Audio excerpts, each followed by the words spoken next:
사랑하는 기쁨의 교회 성도 여러분, 안녕하세요. 오늘은 다 같이 마가복음 8장 27절에서 우리 38절의 말씀을 묵상하도록 하겠습니다. 예수와 제자들이 빌립보 가이사랴 여러 마을로 다니실새 길에서 제자들에게 물어 이르시되 사람들이 나를 누구라고 하느냐. 제자들이 여짜와 이르되 세례 요한이라고 하고 더러는 엘리야, 더러는 선지자 중에 하나라 하나이다. 또 물으시되 너희는 나를 누구라 하느냐.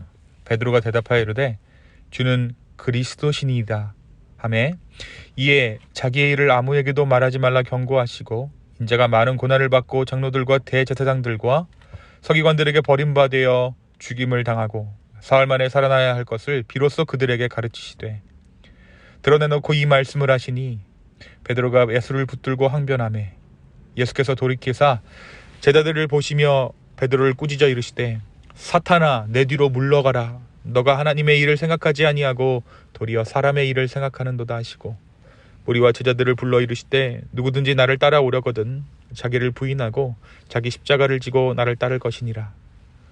누구든지 자기 목숨을 구원하고자 하면 잃을 것이요 누구든지 나와 복음을 위하여 자기 목숨을 잃으면 구원하리라. 사람이 만일 온 천하를 얻고도 자기 목숨을 잃으면 무엇이 유익하리요. 사람이 무엇을 주고 자기 목숨과 바꾸겠느냐. 누구든지 이 음란하고 죄 많은 세대에서 나와 내 말을 부끄러워하면 인자도 아버지의 영광으로 거룩한 천사들과 함께 올 때에 그 사람을 부끄러워하리라. 아멘. 우리가 어제 말씀에서 벳세다의 맹인을 고쳐주신 예수님에 대해서 함께 나누었습니다. 예수님은 어부의 마을이라는 이 벳세다에서 사람들의 손에 이끌려온 맹인을 고쳐주십니다. 사람들 손에 이끌려온 이 맹인을 향해 예수님은 특별한 경험, 2번 안수하심을 통해 예수님의 회복이 그의 구원의 일로 남게 하십니다. 오늘 말씀에서 예수님께서는 이 벳세다에서의 사역을 마치신 후에 가이사랴 빌립보 지역을 방문하셨다라고 기록하고 있습니다. 이 지역은 이전에 사역하셨던 벳세다 지역과 꽤나 거리가 떨어져 있는 지역이었습니다. 이스라엘 최북단의 지역으로 이 가이사랴 빌립보는 그 이름처럼 황제를 기념하는 도시였습니다. 그래서 로마 황제의 위엄을 표현하는 화려한 건물과 웅장한 로마식 원형 경기장이 들어서 있던 도시가 이 가이사랴 빌립보였어요. 황제의 체제를 선전하는 도시, 굉장히 화려하고 모든 것이 눈이 휘둥그레해질 만큼 벳세다에서 이제 막 온 제자들의 눈도 마음도 이 화려한 건물들에 쏠려 있게 되었을 것입니다. 무엇보다 이 가이사랴 빌립보는 신들을 섬기는 신전들이 가득했던 곳입니다. 로마 안에서 각자의 신을 섬기는 신전은 그들의 종교심에 따라 공을 들인 건축물이었습니다. 화려하고 아름답고 마치 자신의 신이 최고라는 듯 웅장하게 신전들을 지어 각자의 신들을 모셨던 곳이 이 가이사랴 빌립보 지역입니다. 그러니까 많은 신을 섬기면 섬길수록 이 도시는 화려해질 수밖에 없는 것이죠. 각기 다른 신들을 모신 신전들이 가득할수록 이 도시는 점점 더 화려해져 갔습니다. 이 화려한 도시 가이사랴 빌립보에서 예수님은 한 질문을 제자들에게 하십니다. 다름 아닌 사람들이 나를 누구라 하느냐라는 질문이었어요. 제자들은 사람들이 고백하는 대로, 사람들이 이야기하는 대로 예수님을 세례 요한이라고도 하며 엘리야라고도 한다. 예수님을 선지자라고 말하는 사람들도 있다라고 예수님께 말씀드립니다.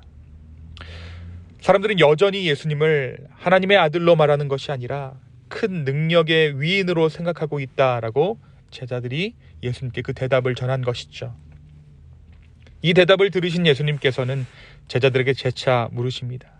그렇다면 너희는 나를 누구라 하느냐? 이에 베드로가 대답합니다. 주는 그리스도시니이다. 정답을 말한 것입니다. 예수님께서 원하셨던 그 답을 베드로는 예수님께 드립니다. 이 대답을 들으신 예수님께서 드디어 자신이 당할 그 십자가의 순환에 대해 제자들과 함께 나누십니다. 예수님께서 고난당하사 죽으시고 부활하실 것이라는 이야기를 비로소 제자들에게 공개하신 것입니다. 베드로는 이 이야기에 도무지 납득할 수 없었습니다. 이 예수님의 이야기를 받아들일 수가 없었어요. 그래서 예수님의 멱살을 붙잡고 예수님께 항변합니다. 그런 일은 있을 수 없습니다. 예수님이 죽어버리면 모든 것이 헛사입니다. 주변의 신전들을 보십시오. 화려하고 웅장하고 힘이 있어 보이는 이 현장에서 우리가 버틸 수 있는 것은 예수님의 살아계심인데, 당신이 살아계셔야 로마를 무너뜨리고 우리의 왕국을 건설할 수 있는데 당신이 죽는다는 것을 나는 용납할 수 없습니다 라고 예수님께 강하게 항변했던 것입니다. 이런 베드로에게 예수님은 사탄아 내 뒤로 물러나라 라고 말씀하시며 하나님의 일을 생각하지 않고 사람의 일을 생각한다 말씀하십니다. 그리고 누구든 나를 따르려거든 자기의 십자가를 지고 따르라 말씀하십니다.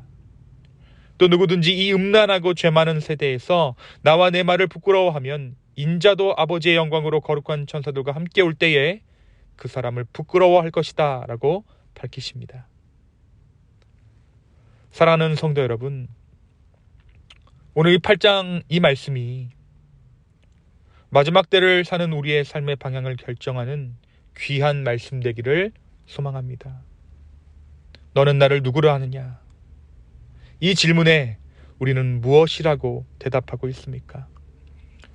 오늘 내가 고백하는 예수님은 어떠한 예수님입니까? 사람들이 우리의 삶을 보았을 때에 저 사람은 어떠한 신을 섬기고 있구나, 어떠한 것을 숭배하고 있구나 라고 생각할 수 있겠습니까? 이 물음에 우리는 말로는 정답을 맞출 수 있습니다. 너는 나를 누구라 하느냐라는 이 질문에 우리는 맞는 말, 옳은 말, 머리로 알아 입으로 고백할 수 있습니다. 하지만 이 질문에 대한 진정한 정답은 예수 그리스도의 십자가를 품는 그 삶으로 해야 할 것입니다. 가이사랴 빌립보의 화려한 삶을 추구하면서 모든 것을 누리기 원하면서 입으로만 고백하는 신앙은 사탄을 숭배하는 것입니다. 예수님은 그런 베드로의 신앙의 중심을 꿰뚫어 보시고 사탄아 내 뒤로 물러나라 라고 말씀하세요. 사랑하는 성도 여러분, 오늘 나의 삶은 예수님을 누구라 고백하고 있습니까? 희생과 자가짐, 권리 포기와 자기 부인의 현장, 이 한복판에 우리는 지금 서 있습니까? 내가 있기 싫은 곳, 내가 함께하기 싫은 사람과 기꺼이 내 삶은 나누어지고 있습니까? 내 영혼은 충분히 너덜너덜해지고 있습니까? 나이를 먹으면서 우리는 꽤나 많은 것을 우리가 선택할 수 있게 되었습니다. 내 성향을 파악하게 돼서 이제 적당히 시달리기 싫은 부분들과 우리는 손절하면서 적당한 삶을 추구할 수 있게 되었어요.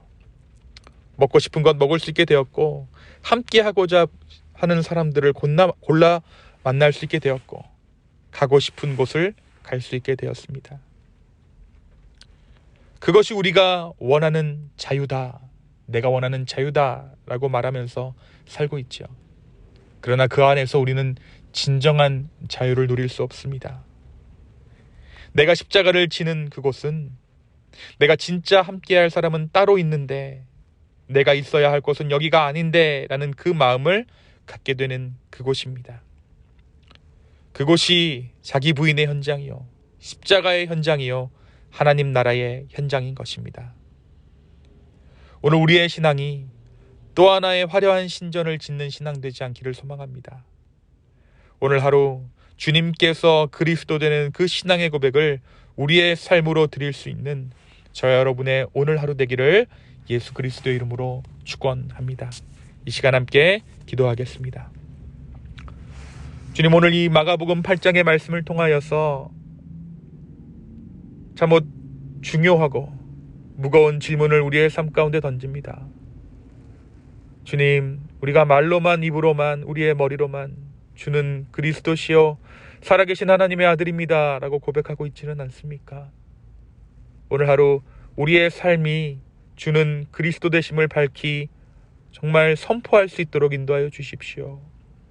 자기 부인의 현장 가운데 임하시는 그 하나님 나라를 우리로 하여금 발견하게 하여 주시옵소서. 감사합니다. 이 모든 말씀 살아계신 예수님의 이름으로 기도하였습니다. 아멘.